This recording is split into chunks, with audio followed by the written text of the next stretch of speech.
Have you ever tried to tell someone the truth about the system, only to realize that they were not ready to hear it? Maybe they called you crazy, maybe they got defensive, or maybe they just shut you down altogether. If this has ever happened to you, then that means that you have experienced the Agent Smith effect.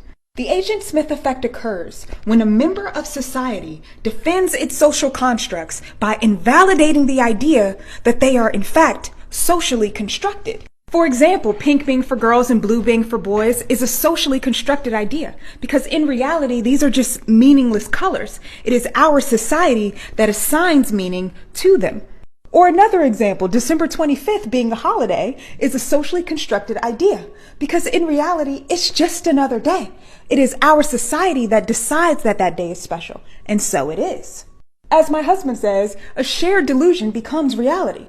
People believe that these social constructs are real. And because we live in a system of social constructs, unless someone has taken the time to unprogram and unlearn, that system also lives in them. And if it's threatened, it will defend itself. The Agent Smith effect gets its name from the movie The Matrix. In the movie, Agent Smith is a defender of the system. Smith began as an agent, an AI program in the Matrix, programmed to keep order within the system by terminating those who would bring instability to the simulated reality. In the movie, Agent Smith is able to take over or possess anyone's body who is still tapped in and attack anyone who poses a threat to the existing system. Anyone who's in the system has the potential to become an Agent Smith. The very people that you are trying to enlighten, inform, and free are the same people who will defend the system that wants to keep them uninformed and in the dark. This is the Agent Smith effect. 1 minute you're at the coffee shop having a normal conversation with a friend or family member until you mention something like money isn't real. And then up pops Agent Smith to replace the person you were just having a conversation with, ready to defend the system of societal constructs that often keeps them disempowered. So, has this ever happened to you? Because it's happened to me. Earth is not a spinning ball of water. It is a flat, enclosed space. And it is surrounded by a firmament. We are under a dome, and the top of the dome is blue. You don't access space by shooting a rocket ship into the sky. You access space through the ocean. The firmament is made of diamond, and that is where diamonds are actually mined from.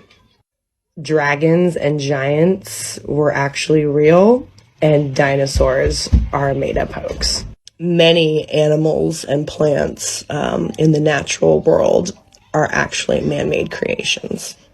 All celebrities are puppets of the government, and they are here to push agendas and to influence our decision-making. The government is trying to kill you slowly and expensively from the moment you are born.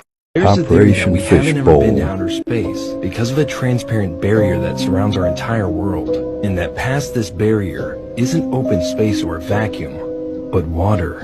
Now, it all might sound crazy, but back in 1962, the US government launched a couple of nukes into the sky to allegedly test out the atmosphere's reaction to them, or that's what they want us to believe.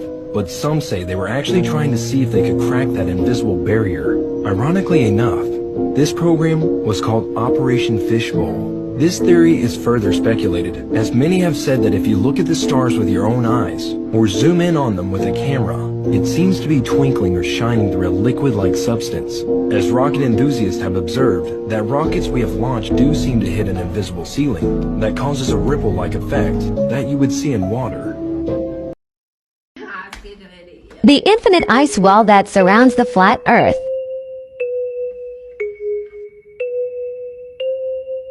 Why has nobody been to the moon in such a long time? That's not an 8-year-old's question. That's my question. I want to know, but I think I know. Because we didn't go there, and that's the way it happened. And if it didn't happen, it's nice to know why it didn't happen, so in the future, if we want to keep doing something, we need to know why something stopped in the past that we wanted to keep it going. But I think I know. Because we didn't. I'd go to the moon in a nanosecond. The problem is we don't have the technology to do that anymore. We used to, but we destroyed that technology, and it's a painful process to build it back.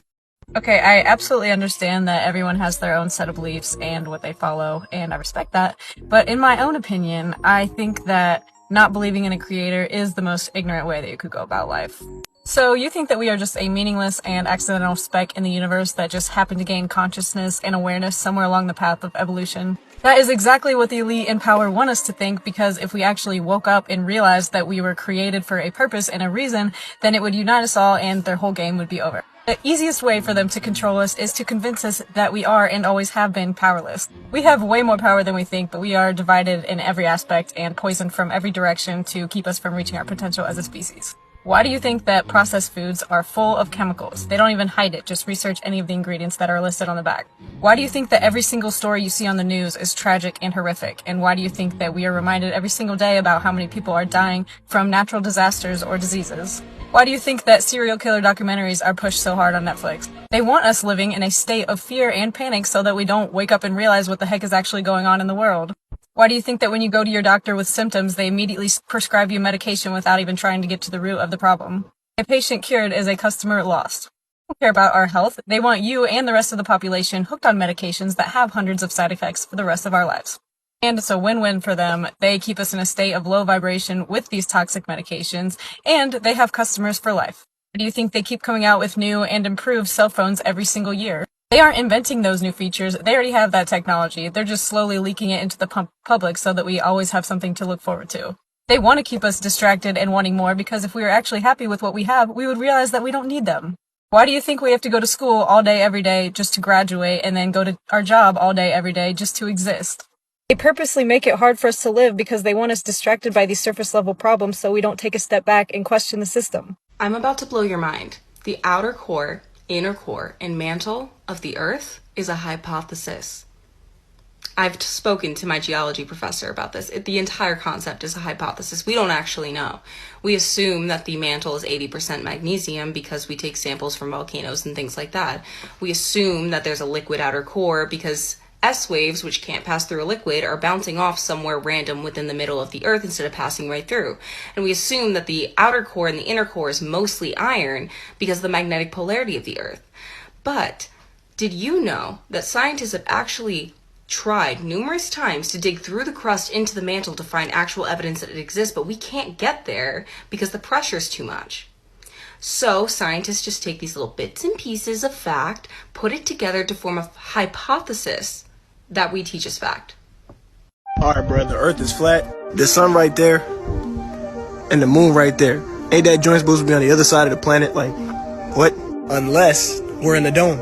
And God made the firmament and divided the waters under the firmament from the waters above the firmament. So all this blue in the sky is water that you can't fly through. There is no outer space, and we've never been anywhere but here. That's why they said they lost the tapes from the moon landing. Just a whole bunch of cap. I'm going to really drive this home for the last 3 minutes. Einstein, Hubble, Hawking, Arthur Eddington, you name them, Wolfgang Pauli, they all explain you can't prove that the Earth is moving from the Earth. You cannot, including stellar aberration.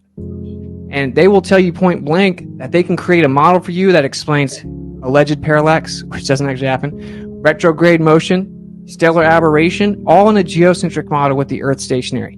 And you cannot prove that it's spinning or revolving on the Earth itself. It's impossible.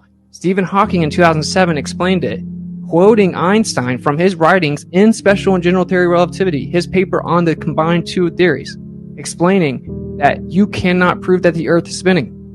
They choose to believe in the Copernican principle because they have a religion. That triggers people because they think they hate religion, they hate God oftentimes.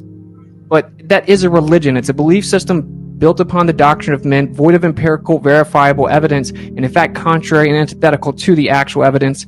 Despite what the evidence says, I just now read him point blank say it can never be disproven. We disregard that possibility because of the horror of a special and unique position. Right? And I have plenty of quotes here from geocentrists or heliocentrists explaining you can never prove it. You can't prove that the Earth is or that the Earth is not stationary. But we don't want to believe that because that would mean the Earth is special. So then what do? We go look out at the background distribution, the energy coming away from the Earth. It shows the Earth's in the center. So what do? They call it the axis of evil. And then they come up with a new idea. Well, oh, it does look like we're the center, but that must mean that no matter where you are in the universe, it would look like you're in the center. Or we're just in the center.